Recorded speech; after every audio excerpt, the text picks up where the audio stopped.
Ouh, c'est bon, ça y est, vous voyez? Ah bah, il n'y a pas trop de contre-jour.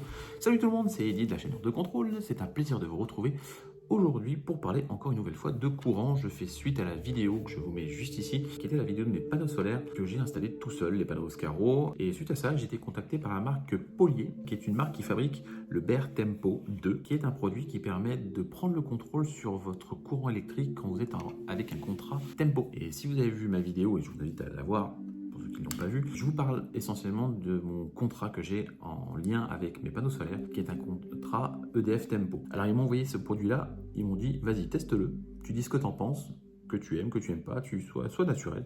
Le produit, je le teste, je ne suis pas payé dessus, mais en même temps, ma chaîne n'est pas si populaire que ça, donc je ne peux pas me permettre de demander de l'argent à ces marques-là. Donc, ils me l'ont envoyé, ils m'ont dit teste-le, puis tu verras bien. Je rappelle rapidement le contrat Tempo, vous avez 3 plages horaires, enfin 3 zones de courant. Vous avez les zones bleues, les zones blanches, les zones rouges, avec des heures pleines et creuses. Vous avez un tarif bleu qui est très intéressant. Vous avez un tarif blanc qui est à peu près au tarif des concurrents tarifs actuels. Et vous avez les zones rouges, creuses et pleines. En période creuse, ça va, c'est gérable. Par contre, en heure pleine, c'est 3 fois plus cher.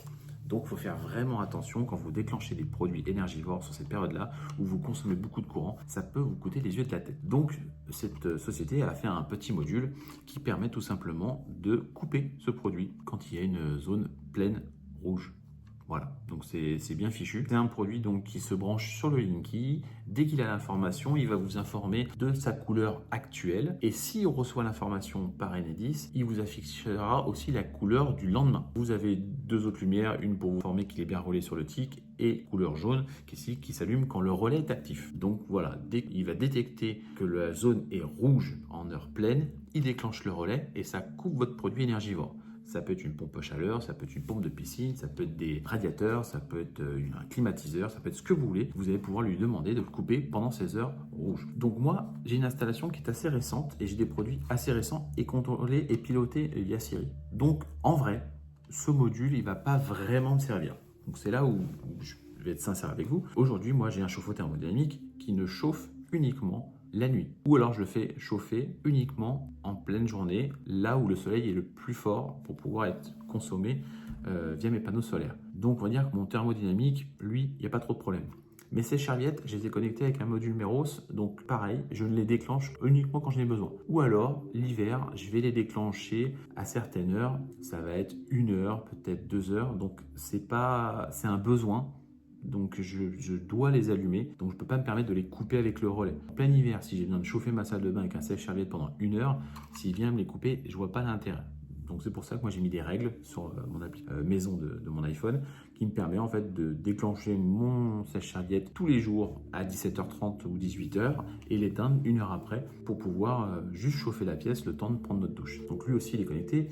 Ma pompe de piscine, par exemple, aussi, elle, je la fais tourner en été, la nuit, parce qu'il faut une grande plage de fonctionnement, donc je la fais travailler la nuit et la journée quand il y a du soleil. En hiver, elle tourne qu'en hivernage 3, 4, 5 heures en fonction de la température. Donc pareil, là, je vais la faire tourner que quand j'ai beaucoup de soleil. Maintenant, il y a des jours où il n'y a pas de soleil, mais c'est pas grave, j'essaie de le faire tourner vraiment à des périodes essentielles, surtout quand j'ai du soleil. Donc en vrai, moi, chez moi, dans mon installation avec mes produits actuels, ça va pas vraiment me servir. Ça va me servir à quoi par contre? Dessus, il y a les indicateurs pour savoir sur quelle plage on est. Moi, c'est simple, je reçois régulièrement sur mon téléphone via le site EDF. Attention, demain vous êtes en zone blanche. Attention, demain vous êtes en zone rouge. Je les reçois moi, ça me pollue moi et c'est pas mon problème. Par contre, madame, elle en a rien à foutre de ça. Voilà, elle n'a pas envie de se faire polluer par des messages. Par contre, quand elle est dans le KGB et qu'elle est en train de lancer une machine à laver, eh ben, elle aimerait bien savoir si elle est en zone blanche et si elle peut lancer sa machine ou si elle a diffère un peu plus tard. Peut-être qu'elle a envie de faire cuire quelque chose dans le four et elle se dit tiens, ça va cuire pendant 3 heures. J'ouvre la porte du cellier, ah, tu vois, ah, c'est rouge, on va éviter. Tac. Voilà, ça va me servir à ça. Moi, je vais pouvoir avoir l'information pour une tierce personne, mais dans le contrôle, à l'instant T, j'ai pas vraiment l'usage. Peut-être, par contre, je pourrais avoir l'usage plus tard, c'est le jour où je vais avoir une borne de recharge. Je pourrais très bien brancher ça sur ma borne de recharge qui fait que je pourrais, quand je rentre, je charge ma voiture et me dire tiens, on est en zone rouge, je vais brancher comme je branche naturellement ce jour-là. Et ben, il va me couper ma borne de recharge. Bon, par contre, faire attention, il faut que je me dise attention, tu es en rouge, demain, tu n'as peut-être pas de charge dans ta voiture. C'est ça qu'il faut dire aussi. Mais comme c'est machinal, je rentre le soir, je branche ma prise, ça charge, je pourrais me dire tiens, je fais un truc, je branche, et ce que je fais, je ne me pose pas la tête, lui il va automatiquement me couper et éviter de charger en zone rouge. Donc ça pourrait me servir à ça. Donc moi, dans un premier temps, on va aller le brancher là tout de suite.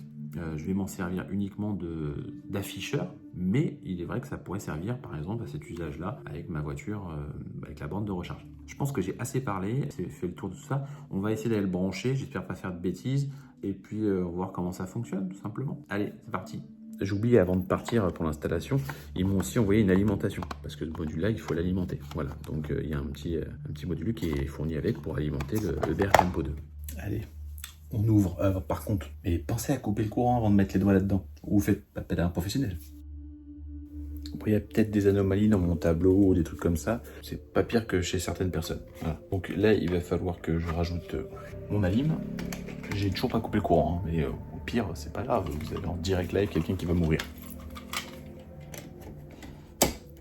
Voilà. Et ça, donc, c'est mon petit module de BR Tempo 2 que j'ai essayé de glisser entre mon câble de la piscine. Voilà.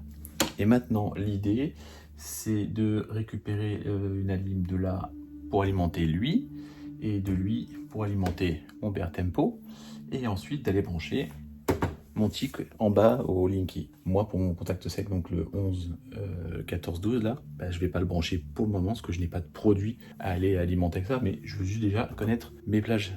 Bon, ça y est, j'ai préparé mes fils, je vais maintenant couper le courant et je vais faire le câblage et j'arrive. Et je vous explique tout.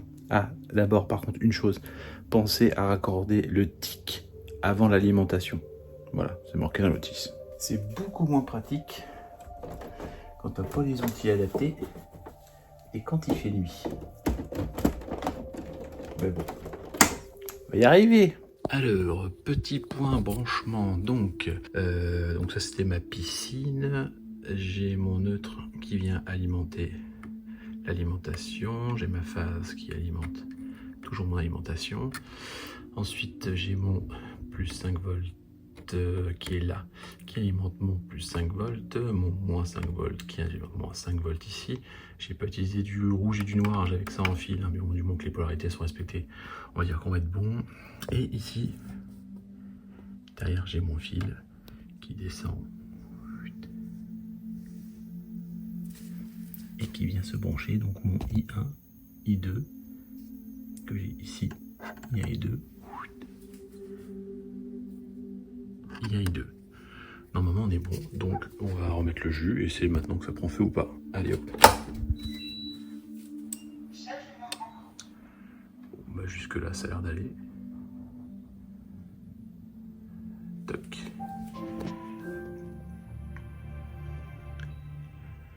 Voilà, donc vert c'est que j'ai bien la communication avec le tic.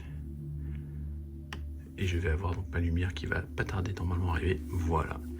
Je suis en bleu fixe, donc je suis en heure pleine bleu.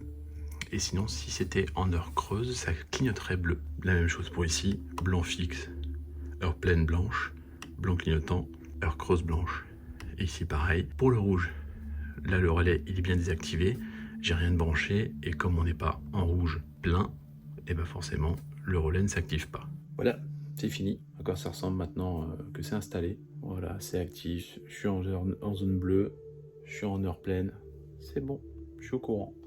Voilà, voilà à quoi il va me servir dans un premier temps. Et puis quand il y aura l'arrivée d'ailleurs qui est là, voilà. Quand il y aura la borne pour la Tesla, je pense que je pourrais la brancher dessus, comme ça j'éviterai en heure pleine rouge de charger la voiture. D'ailleurs, s'il y a toujours un partenaire qui veut que je fasse une vidéo gratos, je suis prêt à mettre une borne, mais je veux qu'elle fasse du délestage par contre, s'il te plaît. Je tenais aussi à préciser que là nous sommes en bleu, si demain c'est en blanc et que l'information elle est communiquée par Enedis, le blanc va clignoter. Pareil, si demain c'est rouge, le rouge va clignoter, tout en étant bleu aujourd'hui. En conclusion, ça peut être un produit qui peut être très intelligent pour une installation qui est assez ancienne ou qui n'est pas connectée. En installation, c'est assez facile. Je suis pas électricien et franchement, il y a quelques fils à brancher. Donc, je vous mets tous les liens dans la description si vous voulez en acheter un. C'est pas des liens affiliés, c'est sur le site officiel. Vous faites ce que vous voulez, vous achetez pas. M'en fous.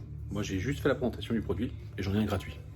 Voilà. Bon, bah, cette fois-ci, la vidéo elle est finie. Je vous remercie de l'avoir suivi. Je vous invite à vous abonner si vous n'êtes pas abonné et à liker cette vidéo, etc. À la voir, la partager. C'est grâce à ça que je reçois des produits parce que forcément, si j'avais fait 3 vues, je pense qu'ils ne m'auront même pas contacté. Maintenant, l'idée, c'est quand même de faire de plus en plus de vues histoire de pouvoir avoir d'autres trucs à vous présenter. J'aimerais vraiment, vraiment vous présenter un jour une belle borne pour ma Tesla avec un délestage, etc. N'importe quelle borne. Envoie-moi une petite borne, mon petit, et je te fais une petite vidéo sans problème. Ok? Allez, ciao, à la prochaine.